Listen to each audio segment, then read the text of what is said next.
Students, now the topic is how SQL will be operated for data definition language. Mean for the DDL operations, we are just working how DDL operations will be work out. So SQL DDL, right? Data definition language. So basically the definition language is used to create an object, means table. एक table को बनाने के लिए DDL use होता है, and alter the structure of an object and also drop the object created. Means हम तीन काम करते हैं इसके अंदर. First of all we can create, second one is we can alter, and third one is we can drop. तीनों operation जो है इस DDL कमांड्स के जरिए वर्कआउट होता है. The concept relating to data definition language may be explained like, first of all, that is table definition.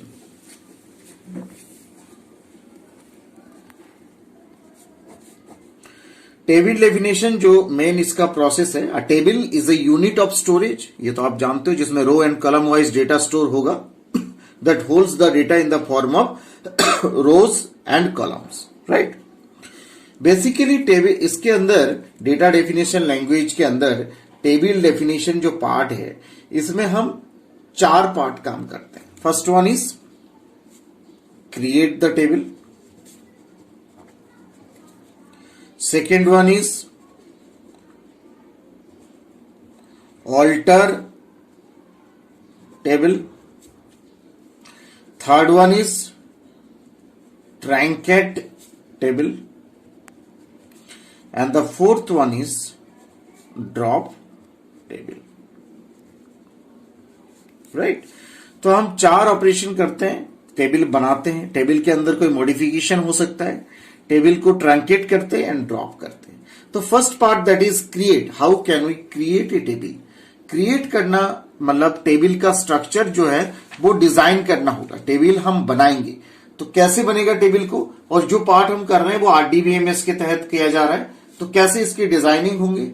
तो tables are basic building blocks of RDBMS, right. ये तो आप जानते हो RDBMS के ही पार्ट है. Table contain certain rows, right, rows and columns. Rows को हम क्या कहते हैं? टपल्स. रोज को हम क्या बोलते हैं? Tuples. And columns, those are attributes data in a database. जैसे आपका ये टेबल का एक डायग्राम है, those are row, different rows, and these are different columns. तो कॉलम्स में क्या रहता है? एट्रीब्यूट्स रहते हैं, student ID, employ ID, whatever the field you have given. And इसमें रोज के अंदर क्या रहते हैं? रोज के अंदर आपका टपल्स बोलते हैं, मतलब इसके अंदर रिकॉर्ड्स रहता है आपका, राइट. तो we should specify a unique column name also. We should specify proper database along with its width. तो इन सब चीजों के लिए टेबल का स्ट्रक्चर जब आप क्रिएट करेंगे तो आपको कुछ महत्वपूर्ण चीजें याद रखना है. कैसे? तो टेबल नेम कैसे आप इसको आप बनाएंगे टेबल के स्ट्रक्चर को. तो first of all, while naming a table, first letter should be an alphabet. जब भी आप टेबल का नाम, जैसे आप क्रिएट टेबल, आफ्टर दैट आप क्या करते हो? Table name. टेबल नेम जब भी आप लिखेंगे, पहला अक्षर टेबल नेम का क्या होना चाहिए? अल्फाबेट होना चाहिए. ओरेकल, सेकेंड पॉइंट आपको ध्यान रखना है, Oracle reserved the words can not be use to name a table. ठीक है, ऐसा कोई आपको फ्रेज वर्ड या कुछ और यूटिलाइज नहीं करना है जो ऑलरेडी वहां रिजर्व्ड वर्ड है. Maximum length of A table name should be 30 characters. ये आपको एक तो ध्यान रखना है, टेबल का जो कैरेक्टर लेंथ होंगे वो 30 कैरेक्टर्स से ज्यादा नहीं होना चाहिए maximum. Two different tables should not have the same name, right. एक डेटाबेस के अंदर बात कर रहा हूं, जो भी टेबल्स बन रहा है वो किसके अंदर बनेगा? एक डेटाबेस के अंदर. डेटाबेस के अंदर सेम नाम की दो टेबल्स नहीं हो सकते. अंडरस्कोर, न्यूमेरिकल्स एंड लेटर्स, जैसे अंडरस्कोर लगाते हैं हम नीचे, किसी भी उसके नीचे हम अंडरस्कोर लगाते हैं, या न्यूमेरिकल आपका जो है नंबर्स या लेटर्स, ये सब चीजें जो है are allowed but not blank space and single quotes. जैसे आप टेबल नेम बनाते टाइम कोई सिंगल कोट यूज कर रहे हो या एक दो के बीच में आपने ब्लैंक स्पेस छोड़ा है, वो हम यूटिलाइज नहीं कर सकते। तो स्टूडेंट्स, एक छोटा सा टेबल हम डिजाइन करके दिखाते हैं कि कैसे हम टेबल को बना सकते हैं। सपोज कीजिए हमने लिखे एम्प्लॉय नाम का एक टेबल बना रहे हैं, तो क्रिएट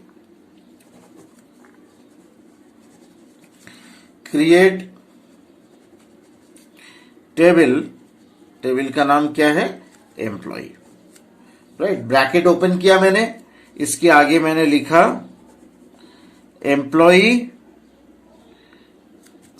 डबल ई लगा दिया मैंने, employ underscore ID, that is character type है, और इनकी साइज मैंने क्या दिया, 30 मेंशन किया। अगेन लास्ट नेम, एम्प्लॉय की लास्ट नेम मैंने पहले लिया, सपोज कीजिए, that is character type, that is 10 size का है। इनिशियल मतलब फर्स्ट नेम या इनिशियल लिख दीजिए, वो आपकी चॉइस है। That is again character type, 10 लिया है मैंने, सपोज कीजिए। एड्रेस वो है आपका वेर कैर में, मैंने इससे पहले आपको डेटा टाइप्स के बारे में बता चुका हूं, I have already explained you about the different data types, तो I think you know varchar. Varchar में मैंने साइज लिया 40। वेर केयर का मतलब बेसिक क्या होता है, मैं आपको अगेन एक्सप्लेन कर रहा हूं।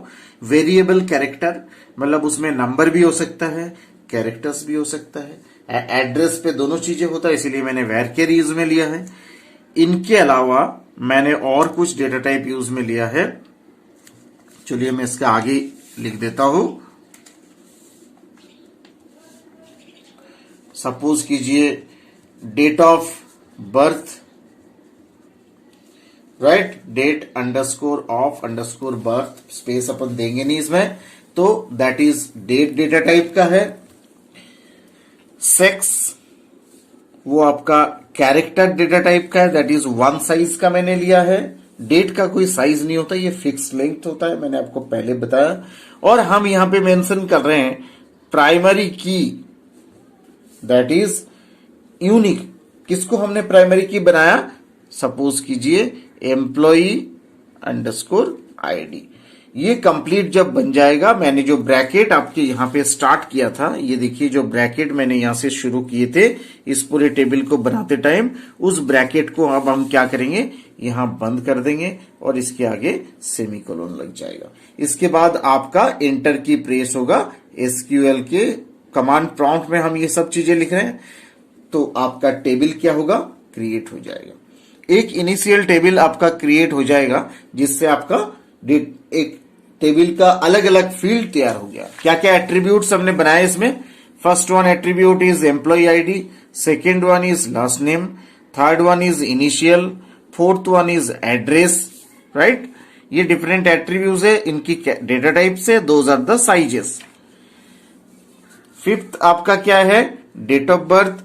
सिक्स्थ क्या है, सेक्स। एंड सेवेंथ, जो सेवेंथ कोई डेटा टाइप नहीं है, हमने ऊपर जो फर्स्ट नंबर में एम्प्लॉय आईडी लिए थे उसको प्राइमरी की डिजाइन कर दिया, राइट। तो स्टूडेंट्स, इससे आपका टेबल क्या है, टेबल आपका जनरेट हो जाएगा। ऐसा ही एक और टेबल आपको समझाता हूं मैं कैसे और डिजाइन कर सकते हैं।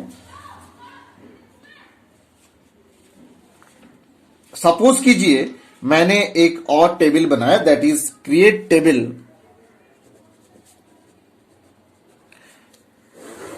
डॉक्टर।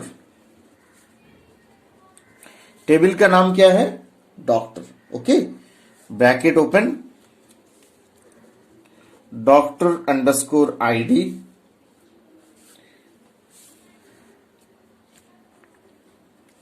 इसको आपने क्या लिया है,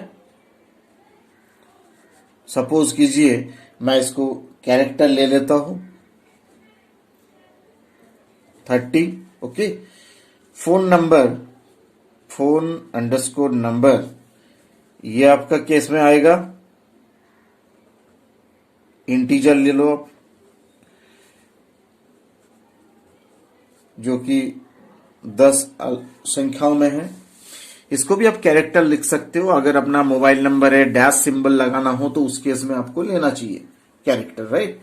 room number, room underscore number, ये आपका कैरेक्टर में है, सपोज कीजिए 3। एड्रेस, ये आपका वैरकेर में है, जो कि सपोज कीजिए 40। डेट अपॉइंटेड, अपॉइंटेड कौन सी डेट को आपने अपॉइंटमेंट ले रहे हैं, that is will be in date format. यहां हमने प्राइमरी की बनाया डॉक्टर अंडरस्कोर आईडी को, और यूनिक बनाया। ये क्या चीज है, प्राइमरी की या यूनिक, ये सब कॉन्स्ट्रेंट्स बोलते हैं। मैंने आपको पहले एक्सप्लेन कर चुका हूं। रूम अंडरस्कोर नंबर को सपोज कीजिए मैंने क्या बनाया, यूनिक बनाया। उसके बाद ब्रैकेट क्लोज कर दिया, सेमीकोलन। तो ये एक डॉक्टर की नाम की टेबल है। तो स्टूडेंट्स, इससे आपका क्या होगा, टेबल जो है वो डिजाइन हो जाएगा। जिस टेबल को आप डिजाइन करना चाह रहे हो वो टेबल बन जाएगा। और टेबल बनने का मतलब आपने स्ट्रक्चर बना दिया टेबल का, राइट। अब जो है आपका सेकंड कमांड है, दैट इज सेकंड ऑपरेशन है alter table.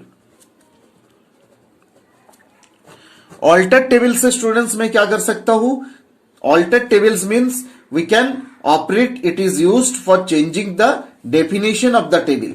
It is used for changing the definition of the table, मतलब टेबल का जो डेफिनेशन है उसको बदलने के लिए, राइट। व्हेन अ यूजर, इसमें भी 3 पार्ट होता है ऑल्टर टेबल में। फर्स्ट वन क्या है students, when a user wants to add a new column. Suppose कीजिए you want to add a new column.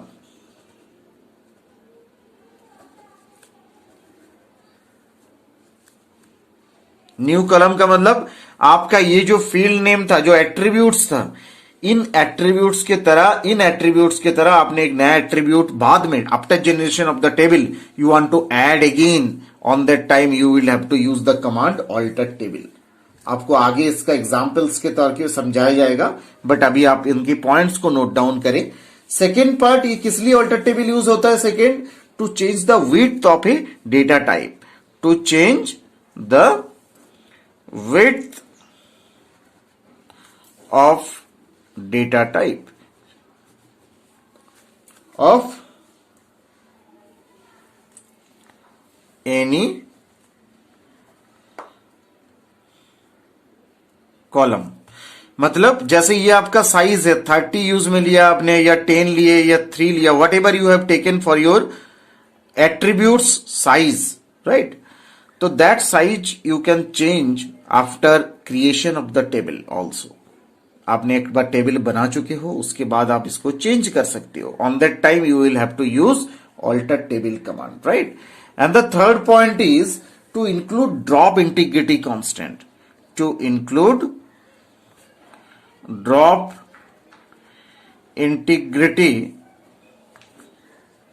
Constants. जैसे कॉन्स्टेंट्स का मतलब मैंने आपको बताया था प्राइमरी की या यूनिक की। आपने पहले सपोज कीजिए किसी को प्राइमरी की जनरेट कर रखे हो, किसी को यूनिक बना रखे हो, या फिर आपका सपोज कीजिए नल होता है ना, या फिर नॉट नल होता है। तो ऐसे किसी कॉन्स्टेंट्स को आपने यूटिलाइज में ले रखे हैं, उनको आप चाहते हो ड्रॉप करना, मतलब अब हम प्राइमरी की उसको नहीं करना चाह रहे। After creation of all these operations, already you have created the table, after that you want to drop down that constant, means you want to drop the primary key। अब हमें प्राइमरी की नहीं बनाना, भूल गलती से बन गया आपका, उसको हटाना है। On that time you will have to use the command alter table. तो these 3 operations will be performed for working this alter table command. I think you have understood how to create a table for preparing a table under any database, right? And how after creating the table we can use some additional methods for changing the table description using the alter table command. Students, if there is any query regarding these 2 topics, you can ask me. Thank you.